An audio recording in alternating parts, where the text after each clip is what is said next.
Welcome to the Holistic Survival Show with Jason Hartman. The economic storm brewing around the world is set to spill into all aspects of our lives. Are you prepared? Where are you going to turn for the critical life skills necessary to survive and prosper? The Holistic Survival Show is your family's insurance for a better life. Jason will teach you to think independently, to understand threats, and how to create the ultimate action plan. Sudden change or worst case scenario, you'll be ready. Welcome to Holistic Survival, your key resource for protecting the people, places, and profits you care about in uncertain times. Ladies and gentlemen, your host, Jason Hartman. Welcome to Holistic Survival, show number 5. This is your host, Jason Hartman. Glad you joined us today for an interview with Matthew Stein. Today we're going to talk about what happens when technology fails. In fact, that is the title of Matthew's book, and it is a manual for self-reliance, sustainability, and surviving the long emergency. Now, James Howard Kunstler, someone who we're also trying to get on the show, is the author of a book entitled The Long Emergency, and he's got an interesting take on things. So look for that on a future show. But I think you'll find Matthew very interesting. His book is a very, very complete, boy, let me see, I'm looking at this book here, and it is a big book. This is 493 pages long. And in here, he talks about self-reliance, present trends and possible futures, supplies and preparations, emergency measures for survival, when high-tech medicine fails, first aid, shelter and buildings, food, growing, foraging, hunting and storing, water resources. And it is just a very, very complete book. So I think you'll like this interview. He, of course, doesn't have time in the interview to touch on a whole lot of it because there's just such comprehensive information here. But let's go to the discussion with Matthew Stein and join us on the next show where we will present the audio version of the Holistic Survival newsletter for free. Here's the interview. It's my pleasure to welcome Matthew Stein to the show. He is the author of When Technology Fails, a manual for self-reliance, sustainability, and surviving the long emergency. Matt, it's great to have you on the show. Well, thank you, Jason, for having me on today. It's my pleasure. Tell us how the book came about. This is quite a complete and comprehensive guide, by the way. Tell us how it came about. It's really a Bible for sustainable living and green and healthy living combined with emergency preparedness and survival. And most people assume when they look at my book, and it's really huge, very encyclopedic, very thick and heavy, they assume I've always been into survival stuff and that I've been a survivalist for many years, and that's really just not the case. See, I'm an engineer by training. I have a Bachelor of Science from MIT in mechanical engineering, and I'm also a hands-on kind of guy, a licensed contractor and green builder. And back in roughly Thanksgiving 1997, I was praying and meditating, a practice I'd done at that time for about 20 years, and I made a generic request for guidance and inspiration, and on that particular morning I had a bomb dropped in my lap. I basically got a vision dumped in my head, about 30 pictures outlining what my book was supposed to do from start to finish, kind of like a storyboard outline that you see producers of movies. You see artists will make sketches and pictures of various scenes in the movie to help people develop the plot of a movie, and I had one of those dumped into my head for my book. Now, to be honest with you, when my first impression and reaction was, no way, I don't know all this stuff. I can't possibly do this. This project is too huge and, way beyond what I'm capable of doing. And the little voice in my head, Jesus calls it the still small voice, whatever you want to say. It's not like the Ten Commandment movie where, Charlton Heston looks up and it's Moses, do this. It's not like that. It's just in your head and it's kind of calm and quiet, but it's not really your words, and it's just there. And it said, nobody knows all this stuff. And said that voice assured me that I had the skills and talents to take this to completion if I chose to take the project on. It was a free will choice. It wasn't like it was forced on me.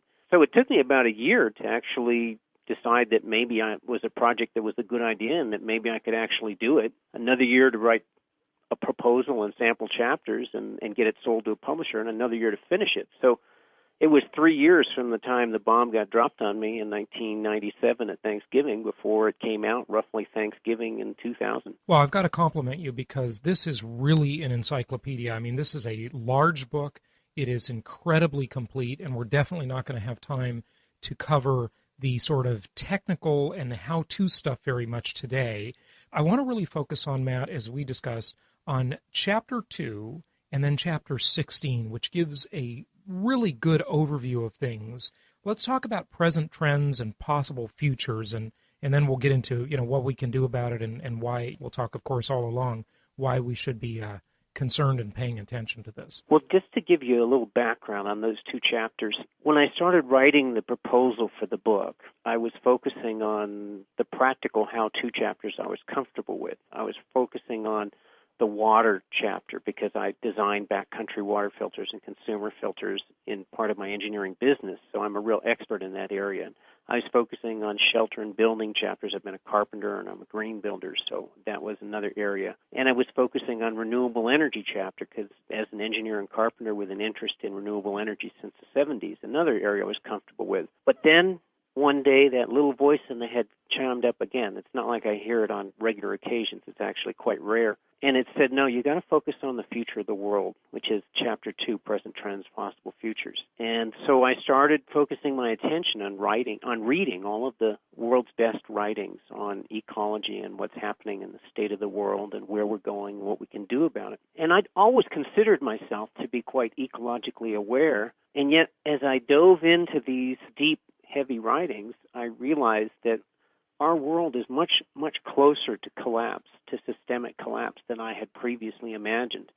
And to be honest with you, it was really quite depressing at first. And it's shifted from depressing to very inspiring, because now I feel that these two chapters actually present to the average American the most succinct summary of where our world is, how we got where we're going, what we can do about it, and how we can individually do our best to change things, and how we can collectively shift and change the course of the world from its current course of collapse to a course of sustainability.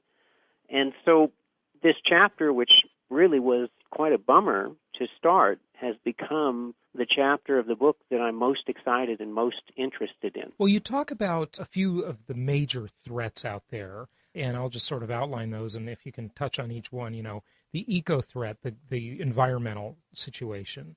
I know you review systems modeling and responses, peak oil, bio threats, terrorism threats, other trends and threats, natural disasters like earthquakes and volcanoes, and prophecies. I mean, there's a lot there. Get into some of the specifics. I mean, what are you really talking about there? Well, the eco threat is number one in my book because that has the potential to take the natural systems of the planet down. See, for millions of years, these natural systems, the forests and the oceans and the weather cycles and the oxygen, carbon dioxide and oxygen cycles that keep our atmosphere breathable for human beings and vertebrate animals, things that breathe air and in both in the ocean and on land, those systems have been healthy on our planet for many millions of years, and we're destroying those systems in ways that could send us back 100 million years in evolution on the planet if we really do it badly. And if we don't do it quite so badly, well, they may just bust up our civilizations and kill most of the people on the planet. I mean, so that's pretty severe. So let's look at what we're doing and why it's doing that. So one of the first things we've done on our planet in the most, like if someone took a snapshot of our planet Earth 100 years ago or 400 years ago versus now, one of the things they'd notice is huge deforestation all over the planet. And we've now cut down roughly a half of the world's forests that were here 1,000 years ago, say. And this started with cutting down forests in the cradle of civilization in Mesopotamia, and then it went to the Bronze Age and Iron Age, and they cut down the forest in England to make charcoal to smelt steel. But then it's been really accelerating in this last few decades when we've been just hacking the rainforest to pieces. Now you say, well, why does that cause a problem? Well, one of the things that forests do, the huge trees do, is they're part of the natural weather cycle. Not only do they stabilize and build earth and soils in the planet, and not only do they take carbon dioxide out of the air and put oxygen back into the air, so they stabilize carbon and they keep our atmosphere healthy for breathing, but they're also giant water pumps. See, each large rainforest tree or huge deciduous tree, like the redwoods in California and the big trees with pine needles on them, coniferous trees, each of those can have as much evaporative surface area as a 20-acre lake. So imagine now you get a single acre of large mature trees. It might have a couple hundred trees in there, and each of those trees is pumping water out equal to a huge surface of water in a body of a lake. And what that happens is that water that's pumped out by the trees, the roots suck it up in the earth and pump it out by the trees, goes back in the atmosphere, and downwind it comes down in the form of rain. So something happens called desertification when you cut down the trees. And for instance, in the Middle East, the area that's now known as Iraq used to be called the Fertile Crescent between the Tigris and Euphrates River. And it was kind of like the Garden of Eden, thousands of years ago. And it was so fertile and so wonderful and such a perfect climate that human beings and civilizations really got rolling there. And as they got rolling, they cut all the trees down, and they started shifting the climate and getting desertification. So the great cedars of Lebanon were cut down to make the Phoenician sailing ships of 1,000, 2,000 years ago, and et cetera. And now that area is a huge desert instead of the Fertile Crescent. So that's one big thing. The other thing we're doing, I'll try to go faster now, we're depleting our oceans severely. I mean, it's estimated right now that 11 out of 15 of the world's ocean fisheries are either already collapsed or on the verge of collapse. And it's been said that all of the large predator fishes in the oceans are depleted more than 90%, which is the generally accepted scientific definition of collapse. So on a global scale, all of the big sea fishes that are predators are on the edge or already in collapse. And it's been estimated that within 3 decades, that if we continue the way we're doing it now, that there will not be a single fishable, viable commercial fishery left on the oceans of the world, except in areas where they've done proactive management, which right now is just a tiny, tiny fraction of the oceans where they're managing them carefully.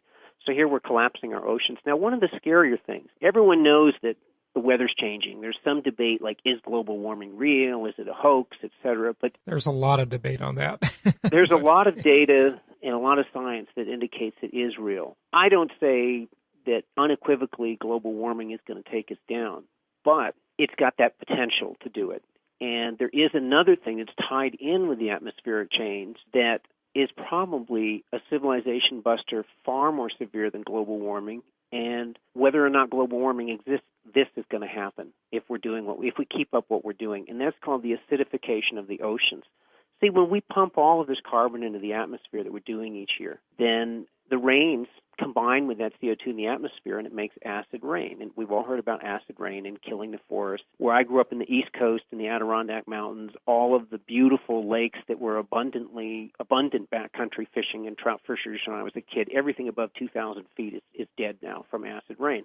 And you say, well, that's pretty bad. But the real buster of the world is the acidifications of the oceans. See, half of the carbon we put out, at least half of that ends up in the oceans each year. And the oceans is a big carbon sink. They're always sucking carbon out of the atmosphere. Well, the acidification of the ocean is rising measurably and significantly now.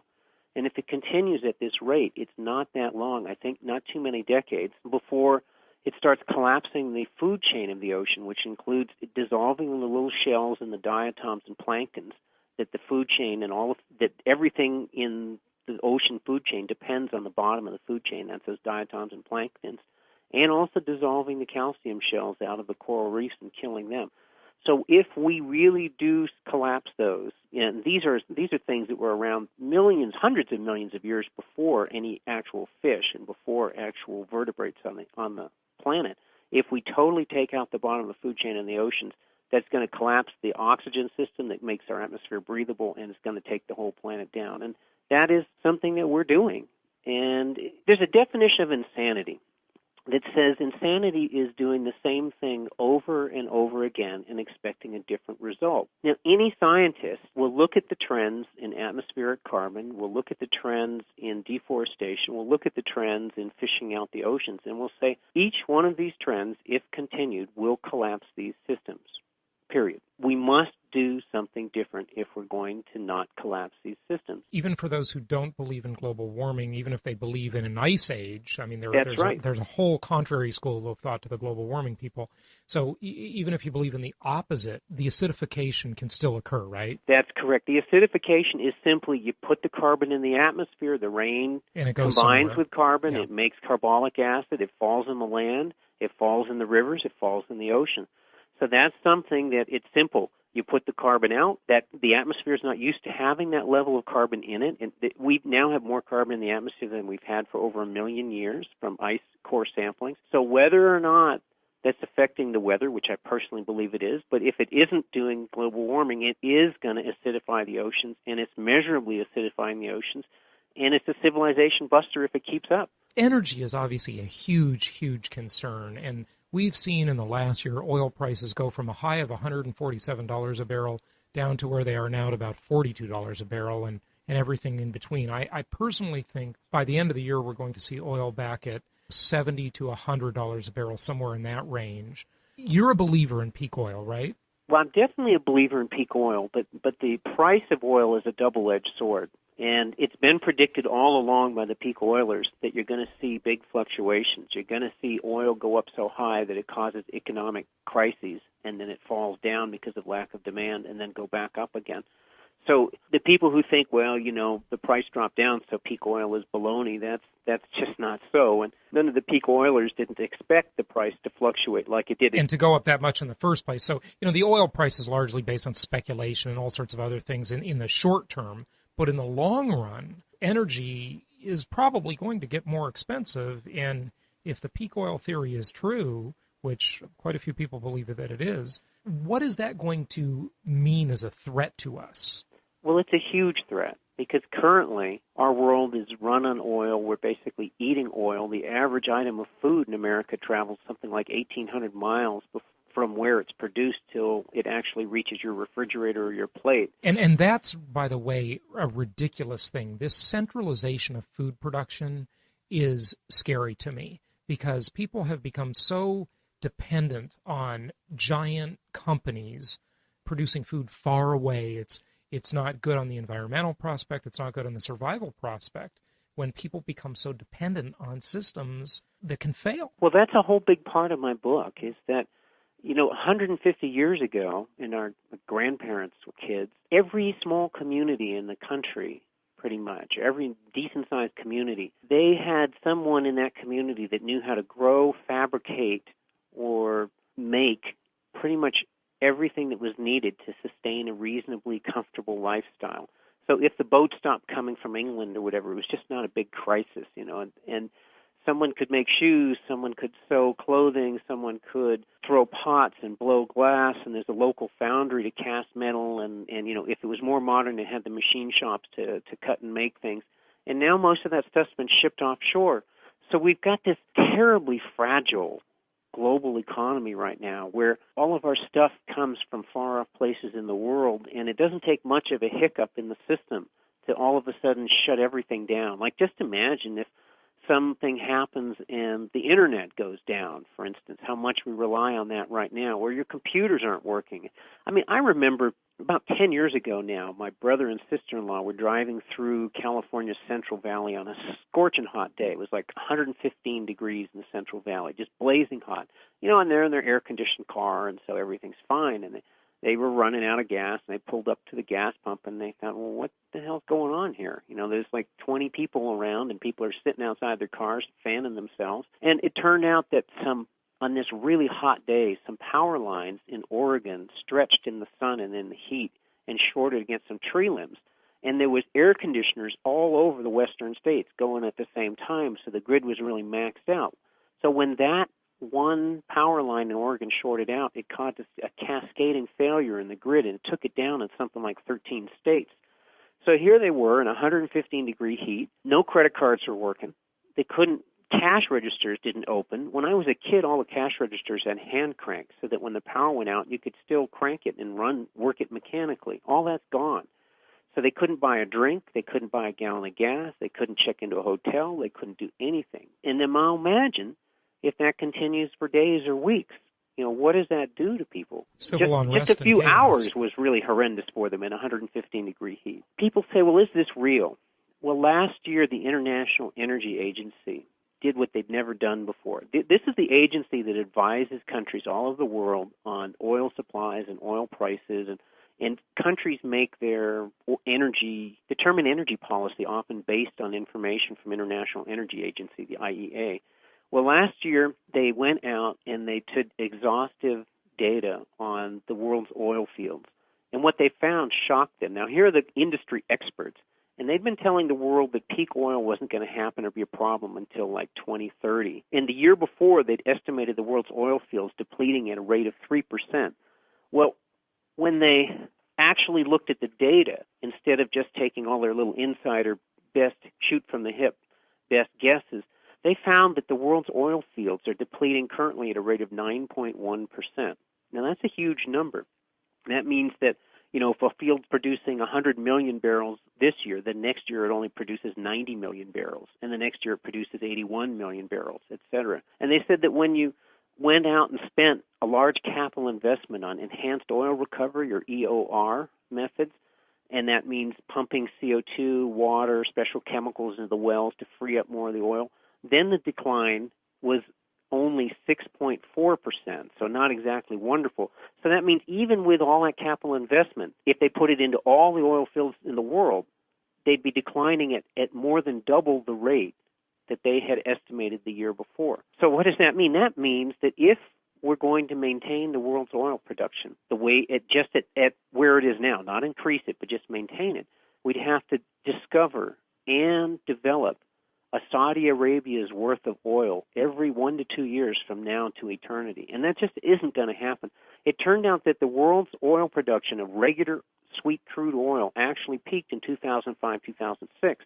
Now, they've kind of hid it from the world because instead of talking about oil production, they started talking about oil and liquid oil equivalents. And that meant that biofuels and tar sands were all thrown in with regular oil. And because biofuels and tar sands, with the huge escalation in oil prices, they were finally economically feasible to process, those were ramping up at a fast rate, and that was barely keeping up with the decline in the world's regular oil. Now, why does this cause a big problem now? Well, look at it. We have this huge financial crash going on in the world right now, and all of the oil that we're going to pump in the next 10 years is already on the books for development. It takes 10 years' time to really get a new oil field, get all the infrastructure in, get it ramped up, get production going, and all of that. So every bit of oil that we're going to see in the next 10 years has already been discovered. Now, what's happening now is that all of these new oil fields in the deep ocean and in nasty parts of the world where there's political instability or places like the far Arctic where it's really hard and expensive to get to, those things that we've been counting on to maintain oil production, not just to increase it in the world, but actually just keep up with depletion, most of those projects are now sitting idle because there's no cash out there to develop those projects. The bank money's frozen up, the price in oil is crashing, so these expensive projects to maintain our oil production are mostly sitting on the shelf right now. They're idled until the economy turns around. So that means when the economy does turn around, then you're going to see like instant oil crisis because we've been operating with a decreased oil consumption right now, oil demand, and that's been keeping the price low. And as soon as the economy turns around, then all of a sudden they'll try to ramp up that production, and it just won't. It takes have a long time to do there. it. Yeah, right. Absolutely. Okay, so now the biothreat. Biothreat is huge. This is something that most people are just blissfully unaware of.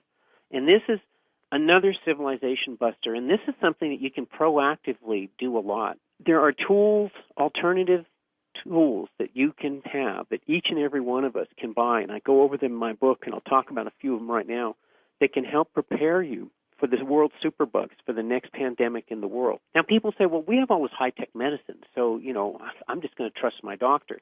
And I'm saying, wait a minute. Let me give you a few facts here. See, some brilliant genius figured out a few years ago that if we fed subclinical doses of antibiotics to our factory farm animals, that they grew fatter and healthier. They're kept in very confined, unhealthy conditions, and they would get sick and die a lot. So they figured out that if you fed them antibiotics all the time, then the profit margin was better.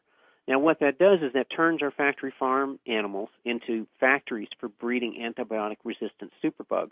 Plus, anybody who goes out to Safeway, I'm just picking on Safeway, it's any store except for organic, non-antibiotic-fed animals. When you eat that chicken or you eat that beef that's been raised on antibiotics in the feed, then you're ingesting antibiotics into your body through that meat you're eating and that eggs and poultry and cheese. And so your body becomes a factory for growing and breeding antibiotic-resistant bugs. Now, how bad of a problem is this? Let's look at this.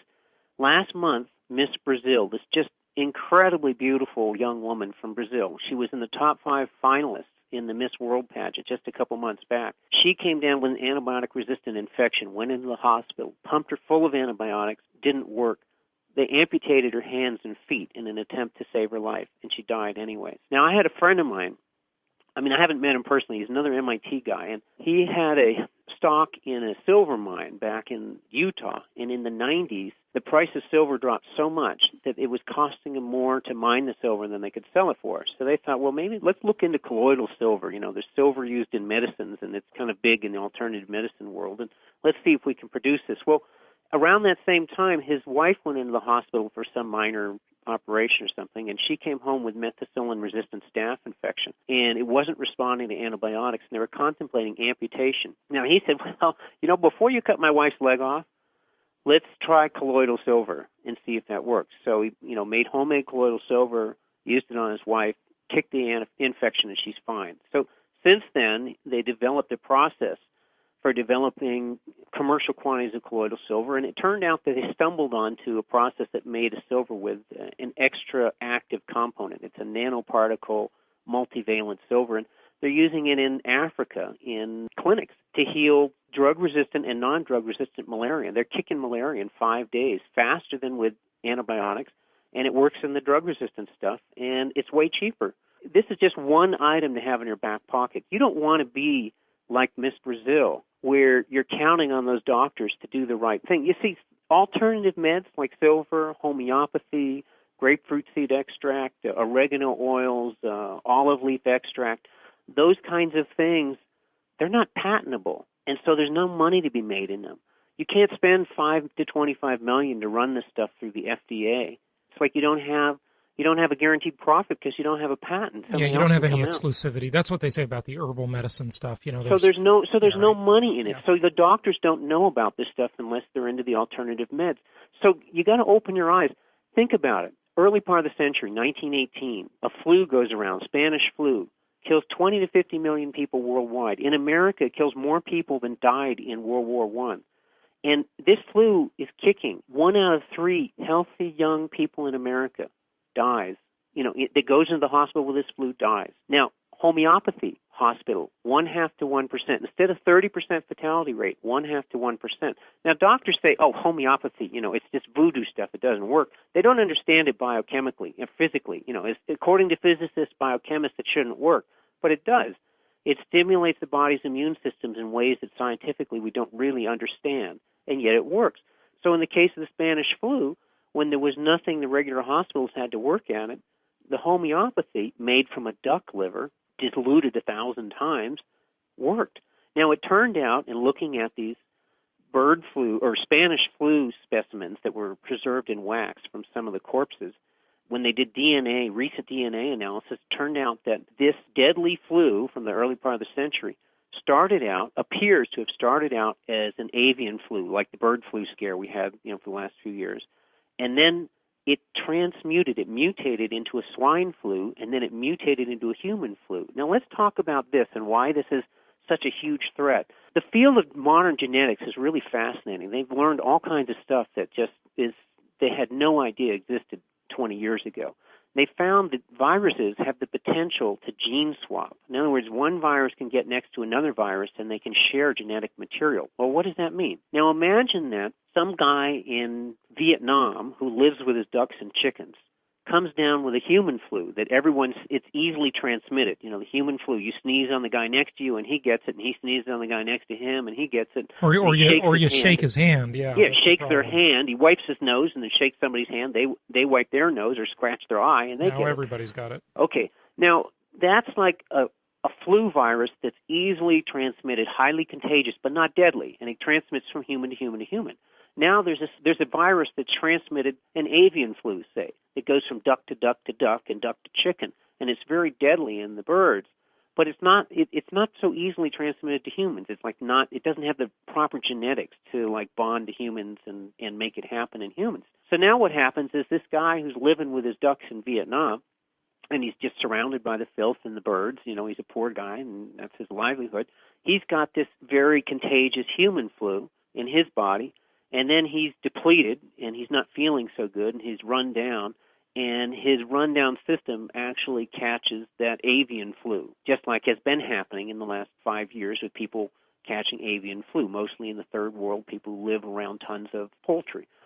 So now he's got the flu. Now some of those flu viruses in him, the avian flu, end up swapping some genetic material with the human flu in him, and all of a sudden they get the right combination where they've got an easily transmitted characteristics of the human flu, very contagious, and they've got the deadly characteristics of the avian flu, and then he sneezes on somebody, and they shake hands with somebody, and then you got a pandemic going on in the world. And so this is where you want to have that colloidal silver, a homemade colloidal silver machine. I like to keep a gallon of the ABL, the American Biotech Lab stuff, on hand, just in case, because it's like super strong, but costs money. So the stuff I can make for 10 cents a day, that works great. But like if I've got something really severe, I want the best in the world, I'll get the expensive stuff and drink some of that too. So these are just things to have on hand. I got a whole list of stuff on my website and in my book to give you an idea so you can have this. Knowledge is power.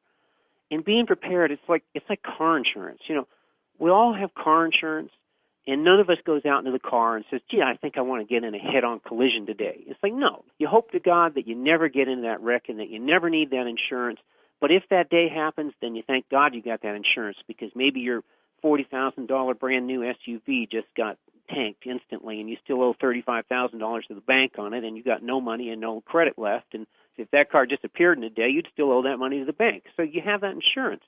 Now, preparedness and having these alternative meds and herbs on hand and the colloidal silver generator on hand and some homeopathy kit on hand, that's like that car insurance. You hope you never need it. But let me give you one other example. Almost 10 years ago now, my wife came down with an antibiotic-resistant urinary infection. Went to the doctor. He gave her the standard antibiotics that they prescribe for women that have this problem, and it's a pretty common thing.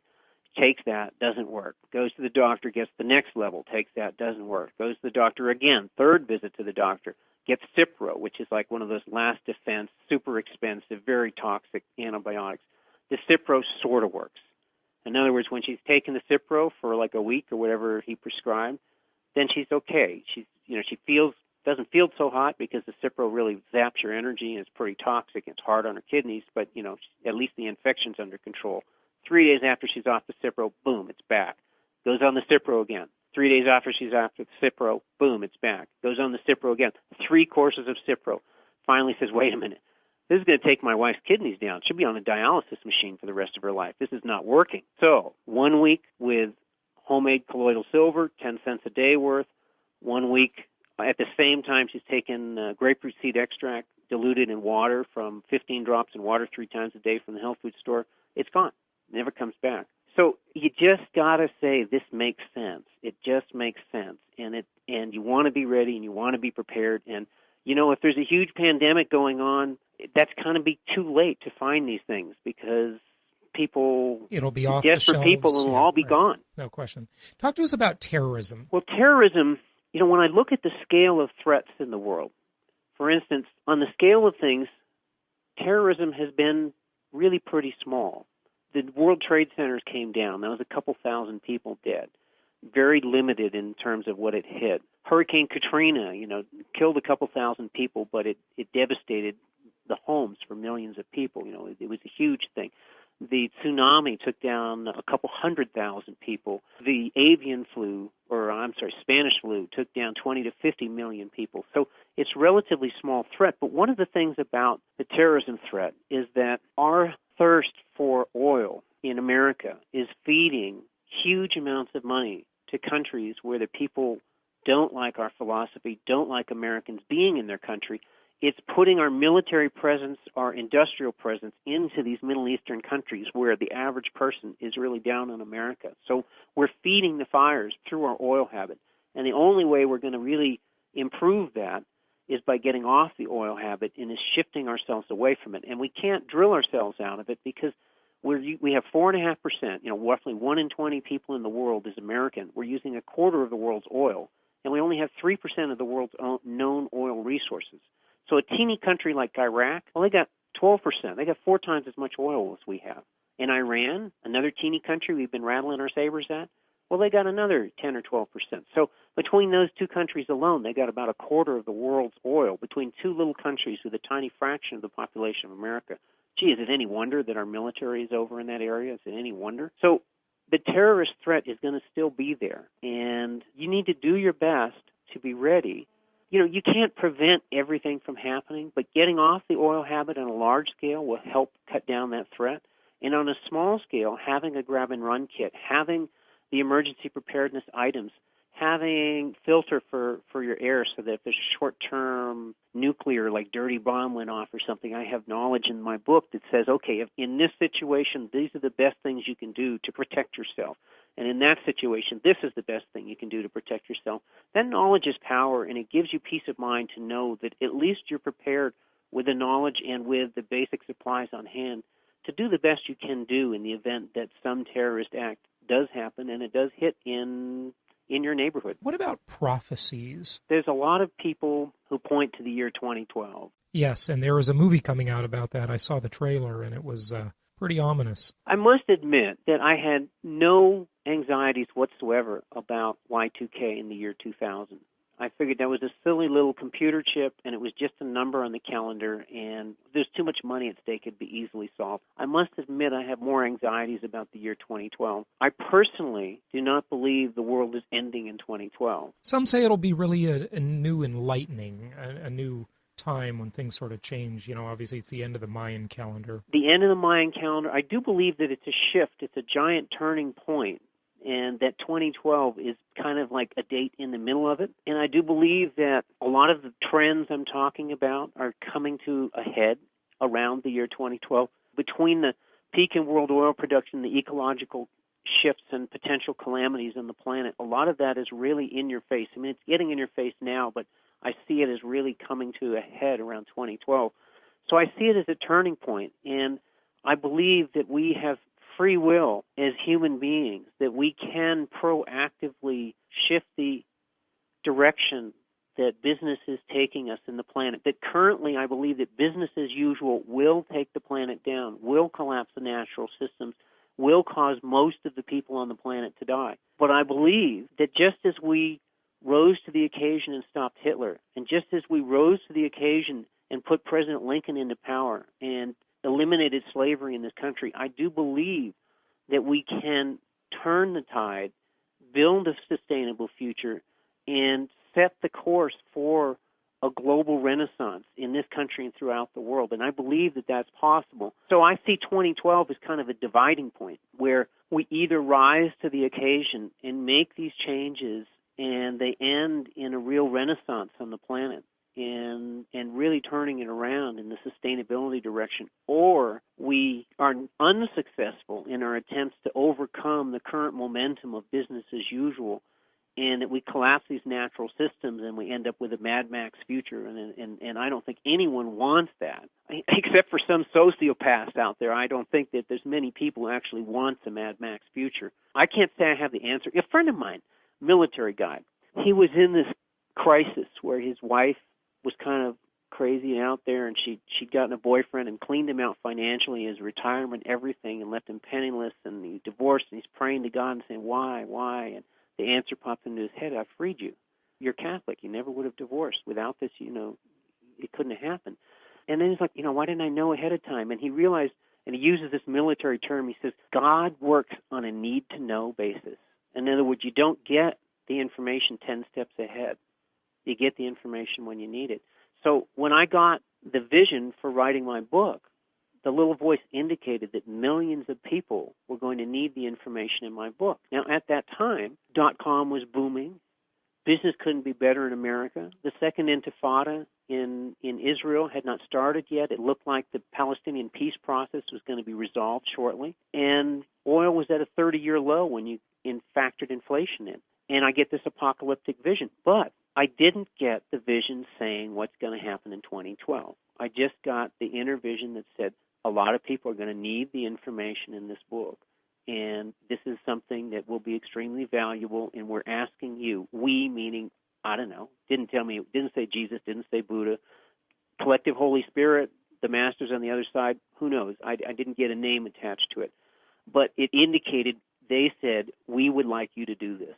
And I did it.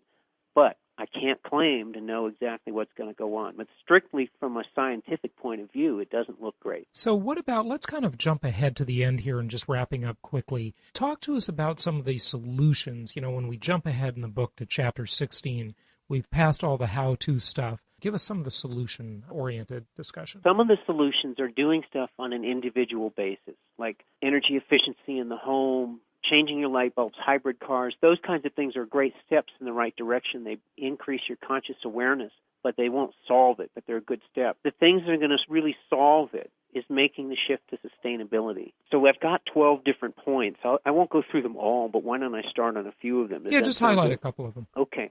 Number one is changing the tax structure. See, we have to make it economic suicide to do things in non-sustainable ways. We have to shift it so that those ways of doing business that are taking the planet down get penalized, and that those ways of doing business that are done in a sustainable way get rewarded. So, for instance, in Germany, they looked at what Jimmy Carter had done in America in the 80s, and they implemented feed-in tariffs in Germany in 2000 to encourage the people investing in renewable energy to get off the oil habit. Germany doesn't have any oil. You know, they have coal, but they don't have oil. And in doing that, in 6 years' time, they doubled the amount. They went from 6 to 12% in Germany in terms of their energy production from renewables. That was something that the Bush administration said they couldn't do in 25 years, and Germany did it in 6 years. So we need to be doing that. We need to be doing that in a hurry. Now, I'm not saying there's only one way to do it. There's cap and trades, there's feed-in tariffs, there's all kinds of incentives. But we need to do it, and we need to measure it and say, this is working, this isn't working. At the same time, Britain implemented a program that was different, and their program was about a quarter as successful as Germany's program. So what we need to do is look at what's working and do it pronto. Number two, rebuild our cities. Over half the human population now lives in cities, and they consume roughly half of our energy and our materials. We can restructure and rebuild our cities. We can put America back to work, rebuilding our industries and our cities for energy efficiency. We can take our cities and in a decade, we could cut our city's consumption of energy by a factor of 10 to 1. We can do this in just a single decade. It's been estimated that for roughly 1/6 of what the world currently spends on the military budget, that if we devoted that to implementing Plan B meaning a sustainable plan for shifting our future, for creating a long-term sustainable future. If Plan A is business as usual, Plan B is making that shift to sustainability. So number three is rebuild our railways, waterways, and mass transit systems. In a world that's running short on oil, we already saw that. We had a taste of that this year, of how it was like a monkey wrench in the spokes and really started this financial crisis cascading downward when oil shot up so high that businesses all over the world started losing huge amounts of money and firing people, and it just started this cascade downward. So now, while there's still oil to be used and coal to be used in the world to help build technology, now's the time to build the infrastructure that doesn't rely on so much oil in the long term. If we don't build it now, when everything's totally collapsed, we won't stand a chance. Rebuild our homes and office buildings. A brand new energy-efficient building typically consumes, if it's designed right, roughly 1/10 of what the average building consumes. And buildings on the cutting edge, they actually produce energy and feed it back into the grid. They produce more energy than they use, and they feed it back into the grid. So right now, today, we can be putting people back to work, rebuilding our office buildings and our homes and our factories, our industries. One of the things we've been doing is we've been taking our really horribly polluting old technology plants, like our steel mills from Indiana and our steel mills in Germany's industrial valleys. They've been dismantling them and fire selling them and selling them off to China and India. It's kind of like a not in my backyard philosophy. And what that's doing is it's just transporting these horribly inefficient technologies and processes to the third world so it can pollute our atmosphere, contribute to climate change, but it's not in our backyard, so we're not seeing it. So it's like out of sight, out of mind. What we really need to be doing is developing the cutting-edge technology that's super efficient and super clean, environmentally clean, and then exporting that to the world. And that's the only way we're going to make it. You know, this is like the Titanic. The whole Earth is like one big ship. And if the iceberg hits this Earth and it goes down, there's no place else to go. You know, whether you're in third class, meaning the third world, or first class, like us in America, this ship goes down. We're all going down with it. There's no lifeboat to jump onto. So population growth, we have to control our world's population, or nature will do it for us. And if nature does it for us, it will be totally unkind and cruel. And so that means exporting the technology and the materials to the third world and the knowledge so that the women in the third world can control their family sizes. If we don't control population, then starvation, death, famine, terrorism, all of those things will do it for us, and that's not a happy way. Share the wealth. The first world has grown wealthy and developed our industry on natural resources that we've drawn and sucked out of the third world. If we want to expect places in the third world to conserve the remaining rainforest and to conserve fish populations and to conserve the natural systems that maintain a livable world, then we have to make it economically viable for them. We have to reward them for their conservation efforts. Currently, the free market rewards the one who most quickly consumes, processes, and destroys the natural systems of the planet for profit. And if we don't change that, that same unregulated free market will take the world down as fast and as efficiently as possible. So we've got to change that. Relocalization by local. It really comes down to running our world on the basis that everything has to be evaluated in terms of sustainability. We must say, this is important. We never would have defeated Hitler if it was number 10 on the world's priority list. When the Japanese bombed Pearl Harbor, President Roosevelt went to the big people in Detroit, the big industrial might of America, and said, you will support the war effort 100%. In 6 months' time, he told those people, I do not want to see a single American car being made for the domestic American car market. You will support the war effort 100%. And in 6 months' time, they did that. And he set goals that people thought were impossible to reach. And not only were those goals reached, they were far exceeded in many cases. So if we apply that same kind of single-minded determination to creating a sustainable future so this world doesn't go down, then I believe we can do it. I know we can do it. Okay, good. Matthew Stein, When Technology Fails. What is your website, Matt? The website is www.whentechfails.com. That's WHENTECHFAILS.com. And I'd like to leave you with my motto. My motto is, do your best to change the world and do your best to be ready for the changes in the world. That's a great motto. Matt Stein, thank you so much for joining us today. It's been a pleasure. Thank you, Jason, and have a great day. You too.